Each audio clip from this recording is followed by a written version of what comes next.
Hey everyone, back again. Today we're going to finish up our discussion of Sara Ahmed's The Promise of Happiness, starting from chapter 3, titled Unhappy Queers. So before jumping into that, if you want to follow me anywhere other than here, you can find me on Instagram at theory_and_philosophy or on Twitter, which is just my name, David Guigno. If you're listening to this in podcast form, you'll be able to find it on YouTube, where I sometimes release videos if you're into that at all. If you're listening to this in YouTube, you can find it in podcast form anywhere where you get podcasts, where there shouldn't be any ads. In fact, there won't be any ads. And if you're doing that, be sure to leave a review. 5 stars would be great. And if you're watching it on YouTube, like, share, subscribe, tell your friends. Who knows, they might get a real kick out of this, but they might not. If you want to help me out monetarily, you can do that via Patreon or PayPal. And that's about it. So yeah, let's jump into it. Starting from here, chapter 3, titled Unhappy Queers.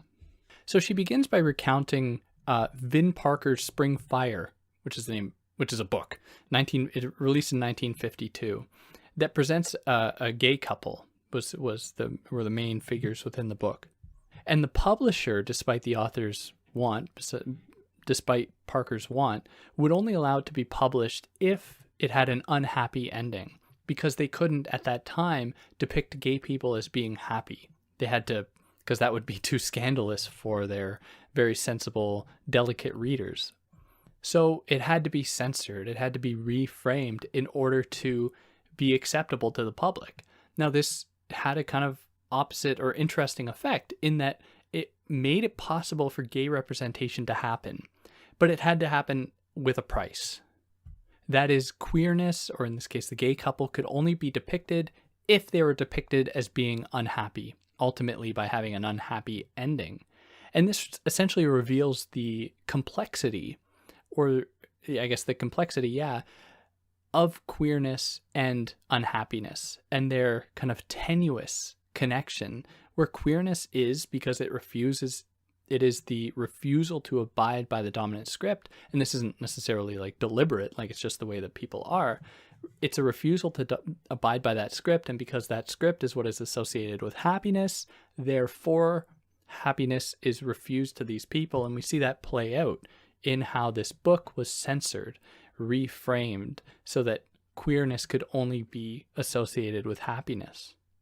So much of the history of queerness, that is its archive, is associated with unhappiness. So take, for example, what is often a kind of response to a child coming out as queer, where the parents will probably try to deter them from thinking that, or saying like, if you have homosexual feelings, then you are like, it's just a phase, you'll get over it. Or I just want you to be happy, implying that the only way to be happy is to follow the kind of normative framework, the normative heterosexual framework. And this reveals that the parents in this case are in no way actually interested in the child's happiness. They are interested in their child abiding by the dominant script. And of course, ironically, there's no better way to make a queer child unhappy than to make their happiness contingent upon their abiding by that dominant script, by saying that what they desire is not actually what they desire. It's not real, like it's just a phase or something like that. And like in the last episode when I discussed the way that Black and brown women are expected to put on this extra form of happiness, so too are queer people, but to a different extent, and to, in many cases, a lesser extent, I will even say, because any sign of unhappiness is taken as evidence of the failing of that way of life as delivering happiness. So they have to curb that by always being extra happy and extra positive, where a gay couple can need couples counseling. A gay couple can need or can be unhappy at times, and that's totally normal. But whenever that happens, it is seen as evidence of the failing of that way of life. Whereas in the case of a hetero dynamic, if there is that failing, it is viewed as a failing on the part of the couple. Where in the case of like divorce, we say it as being a failed marriage, where it is your fault. There is nothing wrong with the institution itself. It is just your fault. And also, in the moment that a parent says, I just want you to be happy, that puts such an unrealistic expectation onto any child, be they queer or otherwise, because it kind of makes us hostage, to use a pretty violent term, hostage to happiness, where we are expected that happiness is what we have to always be. And if we aren't always happy, there's something wrong, which of course refuses to acknowledge that unhappiness is totally normal. In fact, it might be the condition upon which happiness is allowed at all. But the thing is, it serves a political function to make us happy all the time. Because when we are happy all the time, it reveals that we have no problem with what we are seeing in our day-to-day lives, like injustice, like discrimination, be it racism or sexism or transphobia or any other form of discrimination. It reveals that we should just put our heads down and just keep existing in our daily lives as these happy subjects. And so who is left out? Who is kind of left to pick up the bill or to pay the bill for our happiness? And later on the book, she uses the example of the short story, The Ones Who Walk Away from Omelas by Ursula K. Le Guin. And I'm using it now because I feel like it fits better with this discussion than with her discussion later. Where, for those that are unfamiliar, this is a short story that begins by describing a utopia, this land, this city called Omelas, in which people live the happiest lives. But then at one point in the short story, kind of midway through it, I think, or I guess toward the end, I can't really remember when in there, it is revealed that the entire world's happiness, the city's happiness, the propensity for the city to produce newness, to have the kind of rigorous ingenuity that it does, it is all contingent upon the immeasurable suffering of one child in a basement, in this dingy basement where they don't have any food to eat almost, and they are just meant to live the most excruciatingly painful life that you can imagine. And people in the city are at some point in their lives given the opportunity to see this child, and they have the choice if they will walk away from Omelas, because the lives of everyone there is perfect. These lives are beyond reproach. But for this one child, there's immeasurable suffering. And if you are okay with that, then you stay in Omelas. If you aren't, you leave. So it asks upon which, or she uses this book to ask, or this story, to ask upon whom is this happiness allowed? Who is excluded when we proffer up happiness? And in this case, for queer couplings, the idea of happiness excludes the possibility for same-sex relations, for queer relations that do not abide by the dominant script. And in fact, these other forms are meant as sites to be repressed, to be oppressed, in order to proffer up, in order to structure the dominant framework as being the best alternative. Now, of course, in one of the things I really like about Ahmed's work is she problematizes even her own ideas that she puts forward, where she's thinking about this idea of queerness, and she draws a distinction. She doesn't just want to paint queerness as being this thing that is always already going to be repressed within the dominant framework. She instead contrasts what she calls happy queers from happily queer, where happy queers are people that might not abide by the dominant framework and how they live their lives, but in every other way will abide by it. So one term that we might be familiar with here is the idea of homonormativity, where you might be a gay couple, but you abide by the dominant script in every single other way. You own the house, you might adopt the children, or have a surrogate, or in any other way that it might happen. You have the car, you have the good job, you have the good salary, you support the war effort, all of these things that make you still a model citizen despite your being queer. Now she contrasts that with the happily queer. And the happily queer are people that do not fit within the dominant framework in nearly any measure, yet are still happy because they've found what makes sense to them. And they are living that life that makes sense to them. And because these people often find happiness in places that are seen as undesirable to the dominant framework, to the dominant voices and perspectives, they are viewed as being perverse. They are an aberration. They are depraved. They don't have the right way of engaging with the world. And that propels us here into chapter 4, Melancholic Migrants.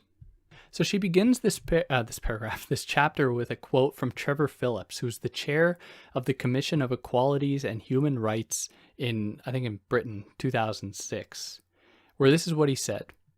Multicultural communities tend to be less trusting and less happy.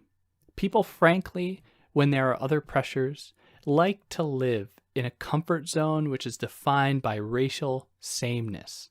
This is the chair in 2006 of the Commission of Equalities and Human Rights, saying that people just prefer to be among people with their race, of their own race, which would be wrong to say is not true, because we cannot deny the fact that there are these powerful institutions, that there are these histories that make that so. But when we just say it uncritically in these ways, what we are doing is providing a justification, almost like as though it's natural for us to believe that. So in this case, Ahmed, I think, really accurately points out that multiculturalism is associated with unhappiness, whereas sameness, being among people of the same race, is viewed as happiness. And so therefore something like immigration or migration is seen as being a producer of unhappiness. And for more on this, her book, The Cultural Politics of Emotion, discusses this in great detail, specifically looking at the way the nation comes to be inscribed with a kind of vulnerability, a vulnerability that is exploited by immigrants.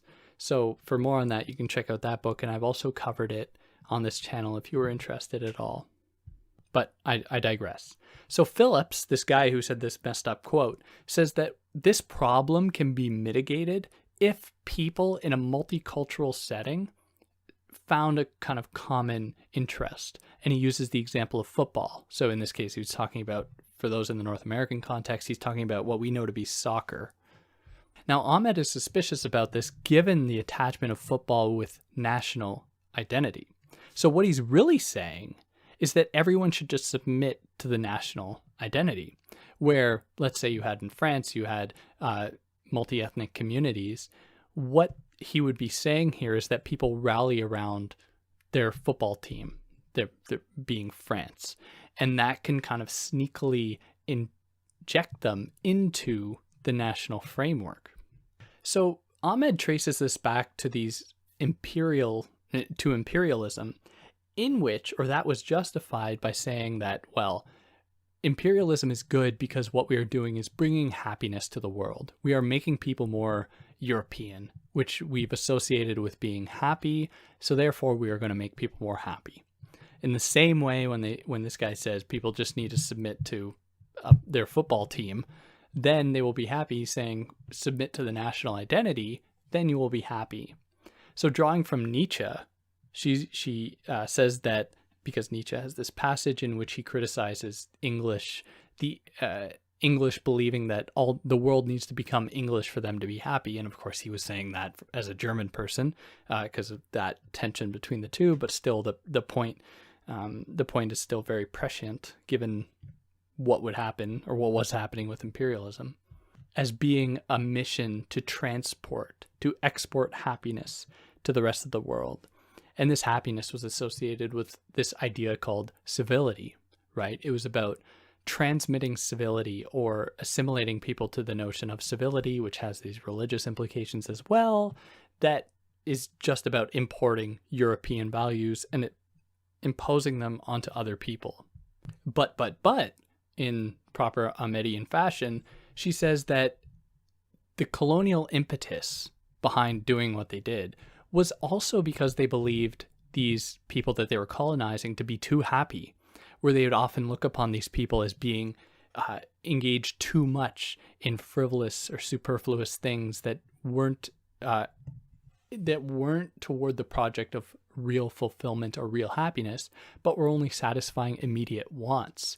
So their project was not about just injecting happiness into these people, but it was about them injecting or adopting the right kind of happiness. That goes back to the last episode, talking about a kind of contemplative approach to happiness, or one that is removed from immediate desires and wants.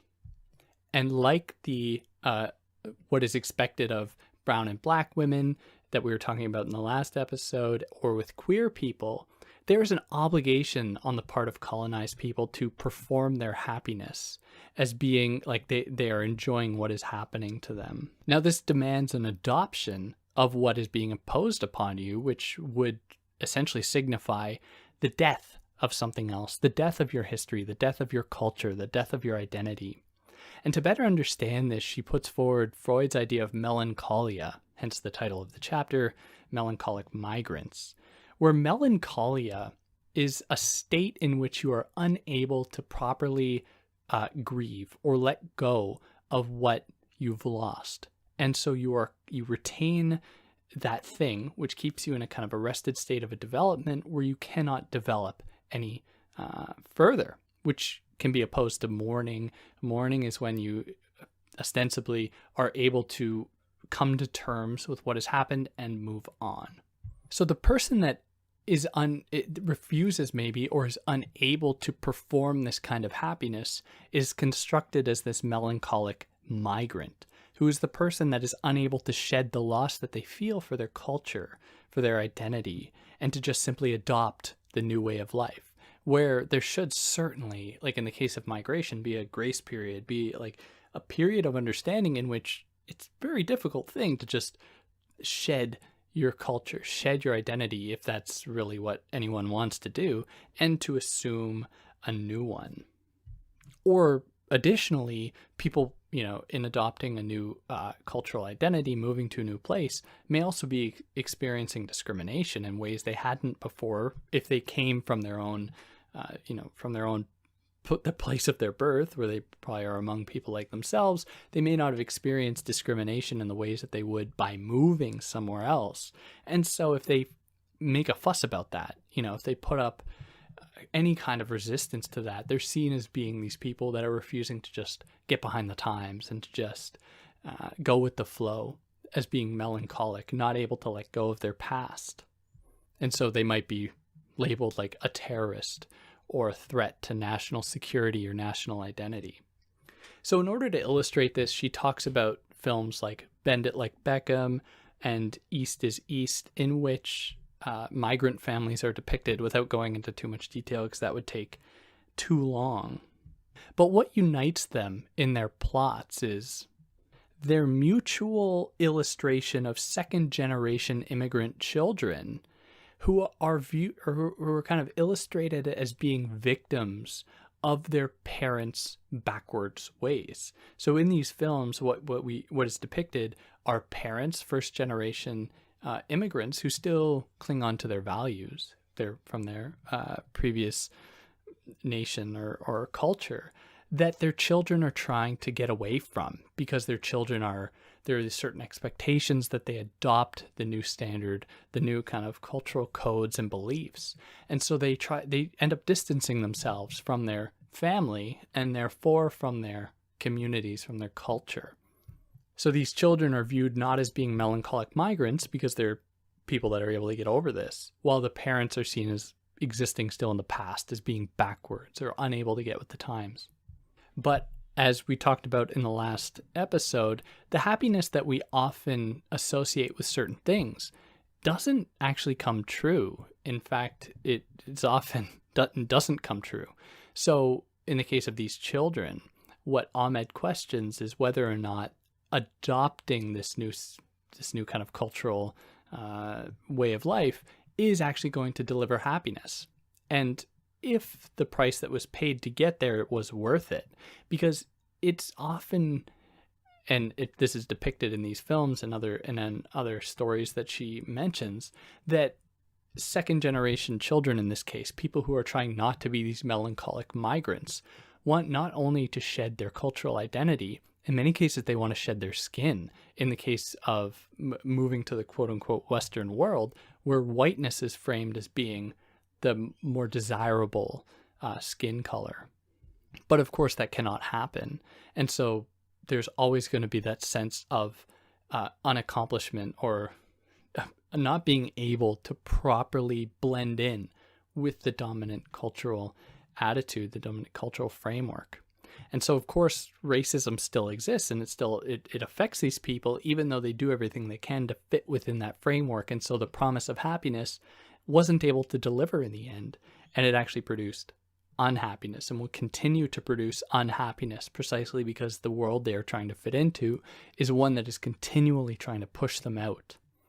And to call attention to that is what she calls to be an affect alien. Like you're someone who's just not properly kind of positioned in relation to the right objects, to the right encounters, to the right way of being. And that propels us here into chapter 5, titled Happy Futures. Now, as of yet, we haven't really discussed the temporal dimension to happiness. Like we position happiness as something that can be thrown to the future. And so we can then maintain it in a kind of fantastical way as we, because it hasn't been attained yet, we can make it out to seem whatever we want. And we often defer its realization so that we can maintain the illusion, the fantasy. But we haven't talked all that much more about it than that. So if happiness is kind of positioned in the past, present, or future, it takes on a different form, where when it's located in the past, you then respond to it in a certain way, as opposed to when it's seen as being in the present, in the now, versus when it's in the future, where when it's in the past, it's something that is lost. When it's in the present, it might be something that we have, but something we feel anxious about losing. Whereas when it's in the future, it can be something that can produce happiness in its promise, which can lead to this kind of fantasy. And it is this promise that motivates a kind of staying in line, keeping with the kind of normative framework. And so some feminists, specifically queer feminists, have even, in their taking aim at the idea of happiness, have taken aim also at the idea of futurity, because the future is often imbued with that kind of potential for happiness, which demands people stay in line so that they can attain that thing in the future. Now, rather than completely do away with futurity or unhappiness, or happiness, I should say, Ahmed wants to, of course, question who is excluded from this project and whether or not possible different futures can be opened up that account for these people that have been or continually excluded.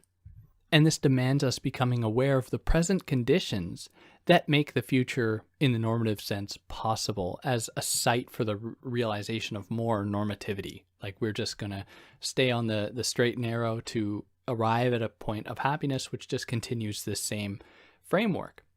So to kind of illustrate this, she turns to the work of Karl Marx and Friedrich Engels, and their notion of false consciousness in the case of workers. Now, false consciousness is the idea that workers are kind of engaged in an illusory form of reality because they think that their lives are meaningful by working the long work day, and then even though their work means nothing for them, it just makes profit for someone else, and they do it over and over again, and they have this false way of looking at the world, to put it really simply.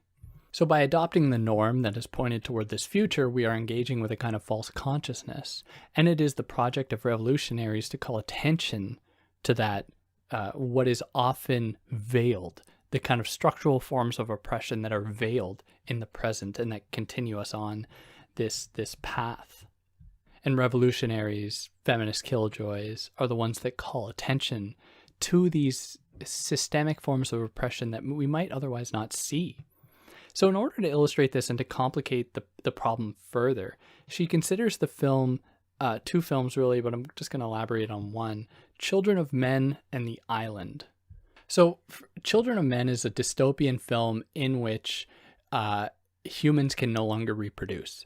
So no one's kind of sentenced to death, but the human species does not have a future. The future has been foreclosed because the species is just going to go extinct.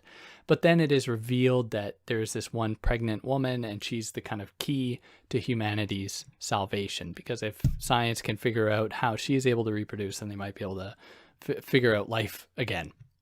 Now, this is a world, as I've just said, where the future is not guaranteed. So this maintenance of a certain normativity isn't necessarily guaranteed either, and the world falls into chaos. But the film follows not this woman who is this black woman, I believe, who is the key to humanity's salvation. It follows this white man who is a kind of melancholic figure himself, someone who doesn't have motivation to really live his life any longer, who is trying to save this woman because he realizes that there is meaning to life if the future can be guaranteed. Now, Ahmed's approach to this film is very complicated, and I really encourage you to go and read what she writes. But this is what the kind of key thing I take from it, even though she makes many other points. It's that we see the motivation to reinsert the possibility of a future for this man, not just because the opportunity presented itself with this pregnant woman who seemed to have an immaculate conception. There's no like father figure present. It's never revealed who's really there, who's the father. It's just assumed that there was one, and so this biblical imagery is not lost on Ahmed. But this guy, this main character, sees only the reason to keep the world going if it means, and this is never said, of course, but it comes down to interpretation, if the dominant way of life, that is this heteronormative way of life, can be the way that the future keeps going.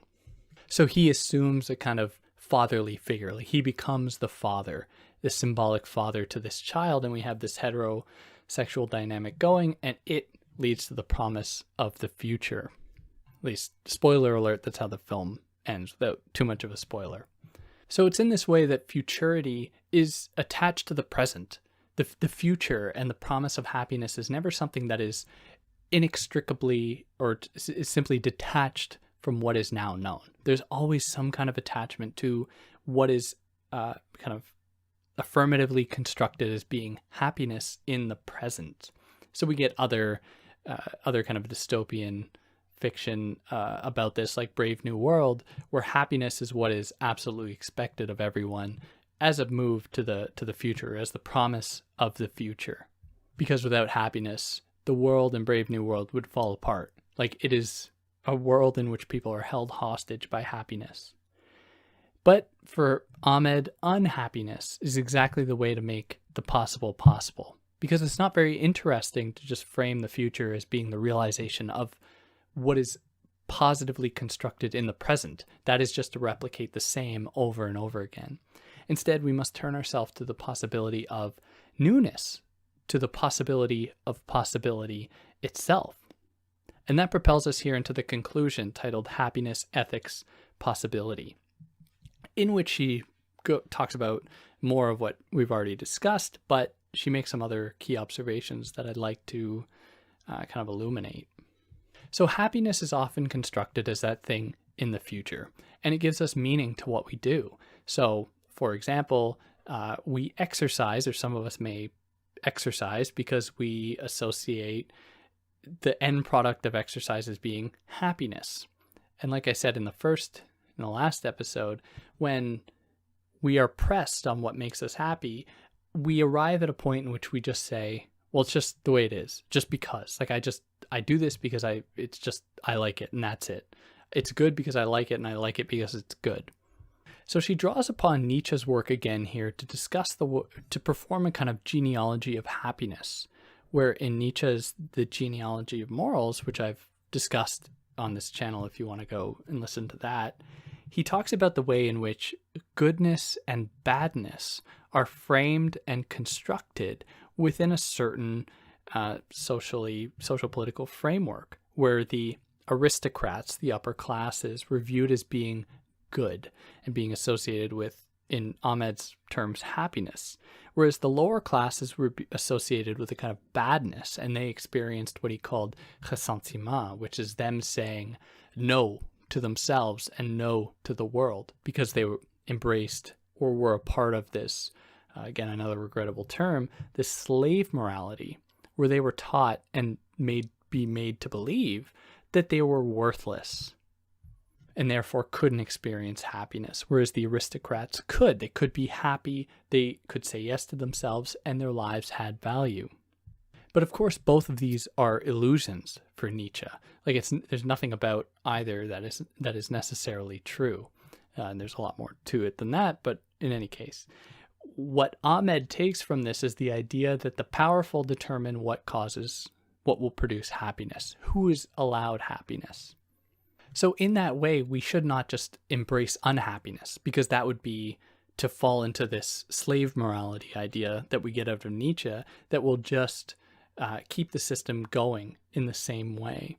Instead, what Ahmed proposes is that we try to expand the category of happiness to both see upon which the people upon which it's predicated, who is excluded, to make it possible, but also to allow it, open it up to make the possible itself possible, to make happiness something that can mean more than just, in this context that we've spoken about so much already, the marriage, then the nuclear family, the 2.3 kids, the white picket fence, and so on.